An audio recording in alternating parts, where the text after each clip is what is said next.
Hello everyone. आज मुझे जाना था कोलकाता से सीधा मुंबई जीजू के घर पे।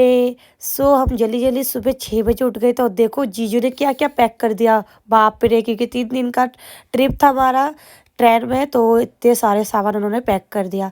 जल्दी जल्दी हम 6 बजे निकल चुके थे घर से। पापा और मम्मी लोगों को हमने बस पे बैठा दिया और जीजू ने मुझे बोला, निक्की आप मेरे साथ उसमें चलो, बाइक में।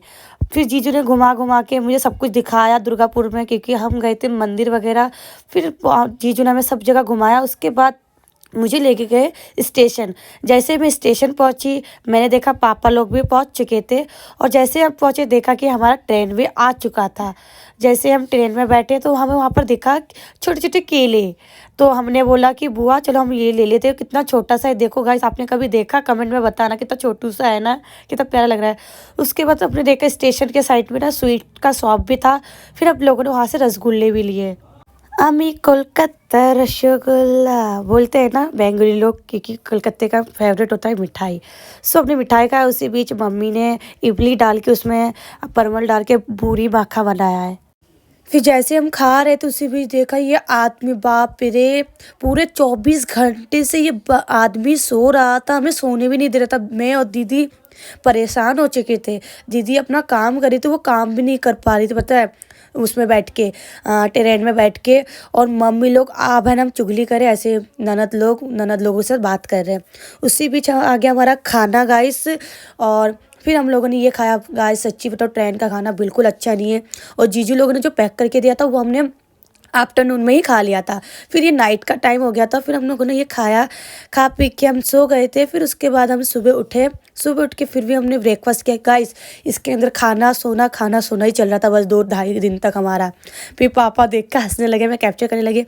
फिर फाइनली जैसे जैसे हमारा पूरा 2 दिन 2 रात ट्रेन में बीत गया। उसके बाद मम्मी लोग हो रहे थे रेडी, क्योंकि हम पहुंचने वाले थे सुबह 6 बजे। सब उठ गए थे। और उसके बाद हमारा ट्रेन फाइनली सुबह 7:30 बजे मुंबई स्टेशन पे रुक गया।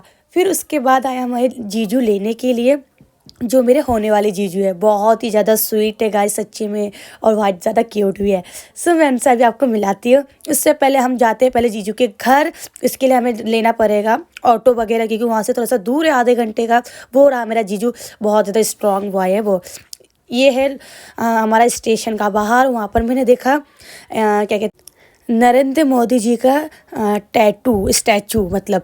तो उसके बाद हम लोगों ने क्या क्या, जीजू ने जाके, हम जब ये कैप्चर करे थे उसी बीच जीजू आए ऑटो वाटो लेके, टैक्सी बुक किया था और हम बैठ गए थे ऑटो पे। फिर बुआ लोगों को टैक्सी पे बैठाला, सारा सामान उन लोगों को दे दिया था हम लोगों ने। मम्मी लोग चले गए थे और फाइनली गाइस हम बैठ गए टुक टुक पे। ये ऑटो होता है यहाँ पर, और ये ना गाइस उसमें चलता है मीटर में, कितने किलोमीटर आप जा रहे हो उसके अकॉर्डिंग आपको पेमेंट देना पड़ता है। उसी बीच हमें जाना था जीजू के फर्स्ट टाइम घर पे, तो हम लोगों ने ले लिया स्वीट। जीजू को बोला क्या पसंद है आपको, फिर पता नहीं जीजू को क्या पसंद है, वो सब हमने लिया घर के लिए। फिर फाइनली हम घर पहुंच चुके हैं और नहा वहा के हम हो गए थे रेडी। उसी बीच आंटी लोगों ने हमें खाना दिया ब्रेकफास्ट में, ये पोहा वगैरह। ये मेरी क्यूट से जीजू है, सब जीजू लगेंगे क्योंकि दीदी के ननद लोग हैं ना, तो वो मुझसे बड़े हैं, तो उनके क्या कहते हैं पति लोग मेरे जीजू लगेंगे। और मम्मी पापा कर रहे थे रेस्ट, और जीजू मुझे कह रहे थे चलो तुम्हें घुमा के लाता हूँ। फिर मैं भी हो गई थी रेडी और मैं चली गई जीजू के साथ घूमने के लिए। घूमना मतलब सब्जी लेने गाइस। फिर हम लोगों ने सब्जी लिया और नेक्स्ट ब्लॉग में आपको दिखाते हैं हम कहाँ गए घूमने के लिए। तब तक के लिए बाय बाय गाइस।